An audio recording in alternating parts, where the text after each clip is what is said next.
Hey Star Trek fans, Dan Gunther here.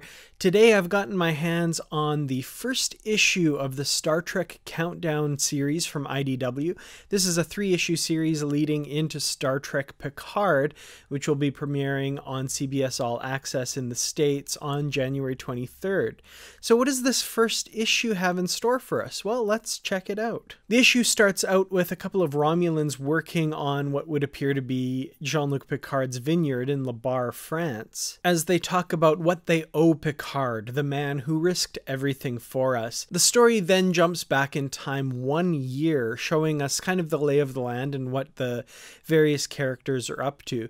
We join Geordi LaForge, who is apparently the head of the Utopia Planitia shipyards on Mars. He is in the midst of overseeing the construction of a rescue fleet that is being constructed to send to Romulus to save the Romulan people from the impending supernova. Meanwhile, Picard is an admiral and in command of the USS Verity, an Odyssey-class starship, which is the class of ship that the Enterprise F in Star Trek Online is. He is undertaking a mission to a Romulan colony world called Uyat Beta, where apparently the Romulans have a sizable population, which they have kept hidden from the Federation. In fact, this whole operation has apparently been hindered by the Romulans' need for secrecy.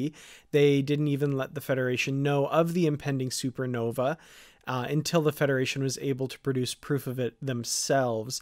And the supernova is apparently about a year away from hitting Romulus and its planets, but they still have to move quickly to evacuate the people in time. Picard takes the Verity to Uyat Beta, and he, along with his first officer, Raffi Musiker, beam down to the planet. Now, Musiker would appear to be the character who is going to be played in Star Trek Picard by actor Michelle Hurd, who we have seen in a couple of the trailers for that series. Upon beaming down to the planet, they are surprised at the openness of the Romulans on this world, who don't really subscribe to the secrecy that the core worlds of the Empire do.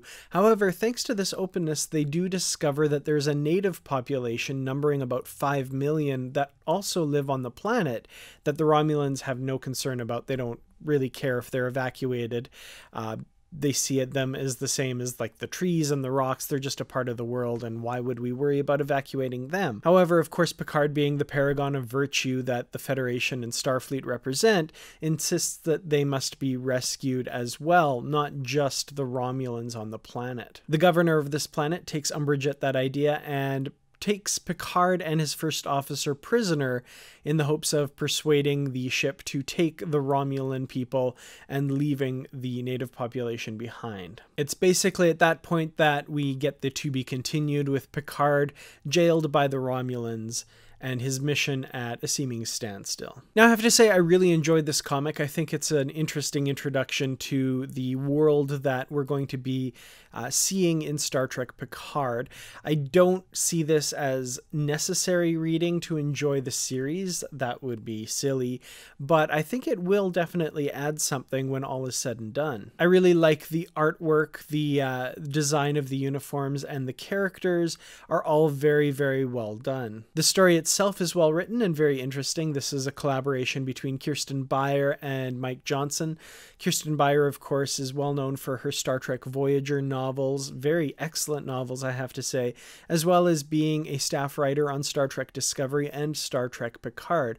Mike Johnson is a longtime writer with IDW, having written much of the Star Trek ongoing series with the Kelvin timeline, as well as the Star Trek Discovery comics with Kirsten Beyer. I want to speak a little bit about the cover art. There are 3 covers, a main cover and incentive covers. The main cover, I'm not the biggest fan of this artwork. Something about Picard's face looks really weird, and just the more I look at it, the more I dislike.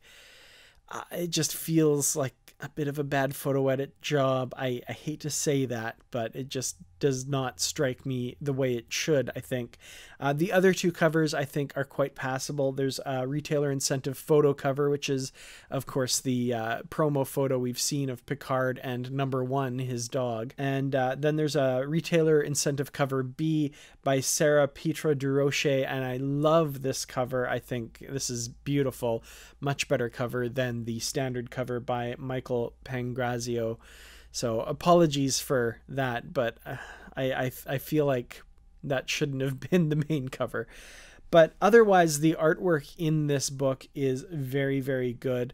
I should say the art was done by Angel Hernandez, and his usual standards of excellence are met here because the artwork is excellent. I'm definitely curious to see where they go in the second issue.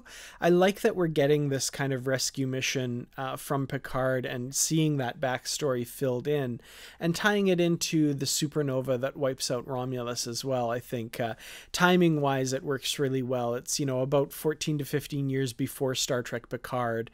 And a few years after we've left him in Star Trek Nemesis. So, you know, it makes sense that this is a pivotal moment in Picard's life. And it will be interesting to see how he's forged this relationship with the Romulan people that we see evident in the trailers for Picard. So definitely some good things here. Excited to see where it goes, but I want to hear from you guys. What do you think of Star Trek Picard Countdown #1? If you've picked it up, let me know what your thoughts. And if you haven't picked it up, let me know, are you interested now that you've had it completely spoiled by me? Let me know in the comments. I'd love to hear from you. Thanks for watching this video, and thanks especially to the Patreon supporters for making this possible. I really couldn't do these without you.